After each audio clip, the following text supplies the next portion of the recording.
Hi, my name is Chris Revere, and I'm a technical solutions architect for Cisco Cloud Security. Today I'm going to show you how easy it is to connect your Meraki MX security appliance to the Umbrella Cloud, allowing you to quickly provide Cisco's Secure Internet Gateway, or SIG, capabilities to your users. In just a few clicks, we'll provision an Umbrella SD-WAN connector in Umbrella's cloud and connect our MX to it. Then we'll take a look at how easy it is to configure a web policy to protect our users. Let's get right into it. I'm going to start off in my Umbrella dashboard. Navigating to Deployments, Network Tunnels, I can see that there's currently 2 network tunnels established from a Meraki MX to data centers in New York and Los Angeles. Flipping over to my Meraki console, I'm going to navigate to Organization Cloud On-Ramp.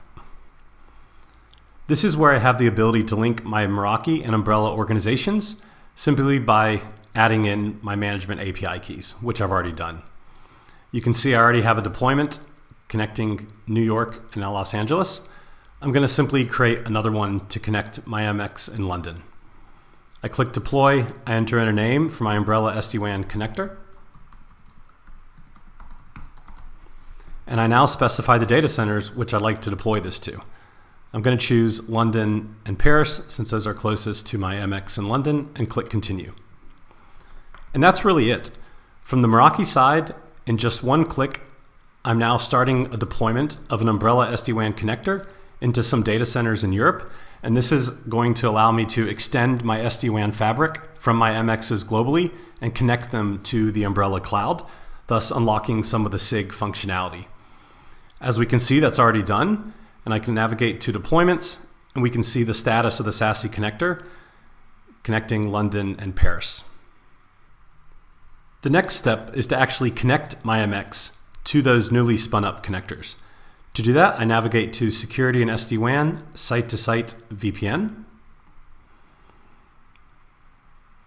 I'm going to select a spoke architecture, and here I can simply add the new connectors as hubs.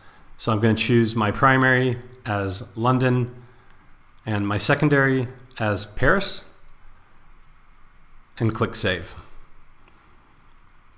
And that's it. I've now connected my MX in London to data centers in London and Paris.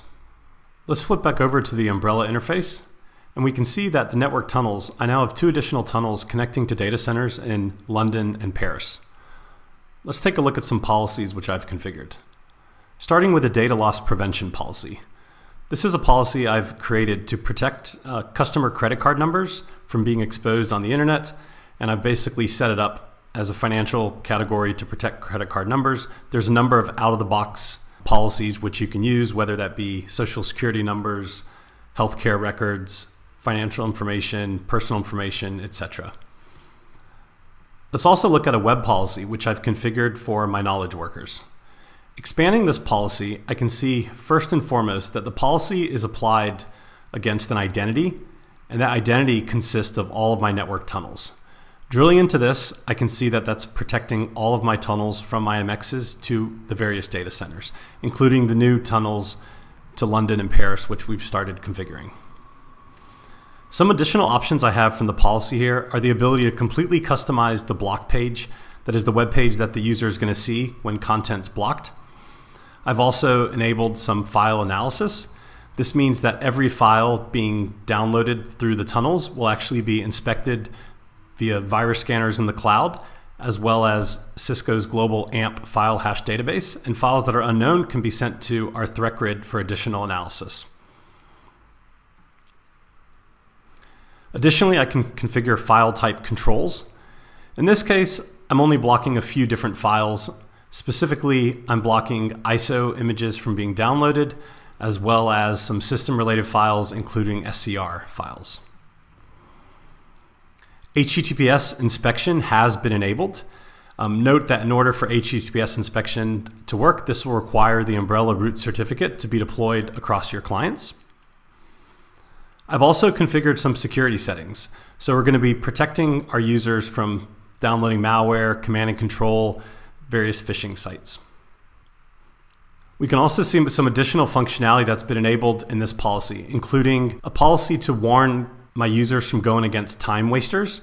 So what will happen is the user will get a message saying they're being warned about going to the site, but they'll have the option to continue to visit it. In this case, that's just protecting us from going to auction-related websites, which could be considered time wasters. I've also configured a remote browser isolation policy against news and sports websites, as well as uncategorized sites that we may not know much about. What the remote browser isolation is going to do is it's going to allow me to basically access that content via a virtual browser that's located in the cloud. So the idea is that virtual browser gets more exposed to any sorts of attacks versus the actual browser that's running locally. Let's take a look back at the network tunnels under deployments to see the status of these tunnels which I was provisioning. Great, it looks like all the tunnels are active now, so my traffic is now routing through Umbrella SIG. Now let's take a look at this in action. First, I'm going to verify that I'm not currently connected to SIG. Pulling up my IP address, I can see I have a 157 address connected through my ISP in San Francisco. Now let's connect to my SIG SSID.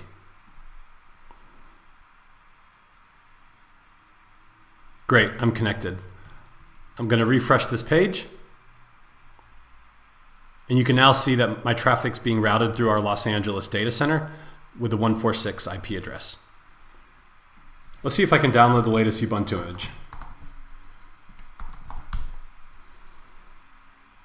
Whoops, accidentally typed in ubuntu.org. Let's go to ubuntu.com.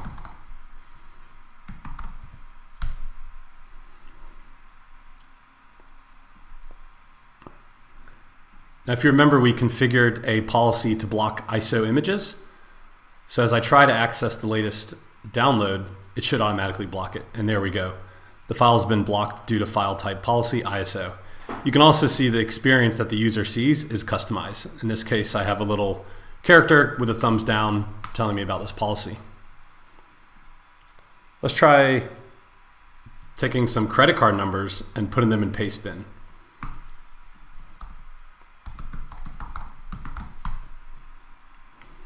Now I've just grabbed a set of randomly generated credit card numbers, which I'm going to paste here. And let's just give it a name and click paste. You can see this was instantly prevented from being uploaded because of the DLP policy that I've configured. And if you remember, we configured remote browser isolation policy for uncategorized sites, news, and sports. So let's quickly pull up a news site and see what that looks like.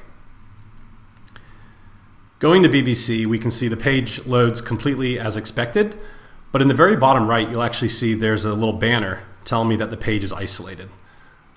So this is really preventing anything from being executed locally in my browser. Instead, it's going to be executed in that remote browser in the cloud.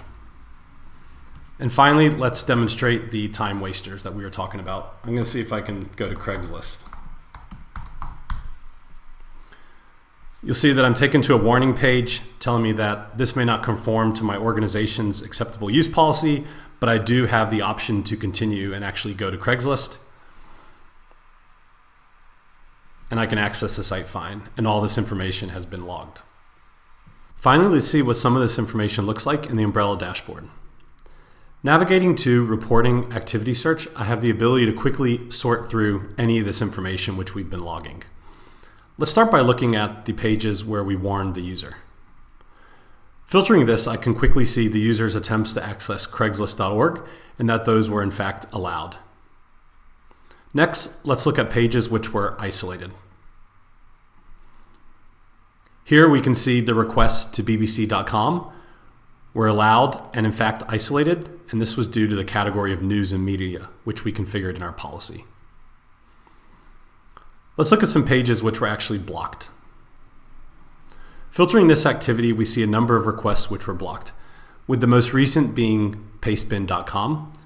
And looking at the additional details, we can actually see that this was blocked due to data loss prevention policy, which blocked and prevented that information from being uploaded. Looking at some other blocks, we can also see the ISO image from ubuntu.com, which we blocked, as well as the phishing attempt to ubuntu.org. And that's it. Thanks for spending a few minutes seeing this integration between Meraki and Umbrella in action. You can get more information at umbrella.com.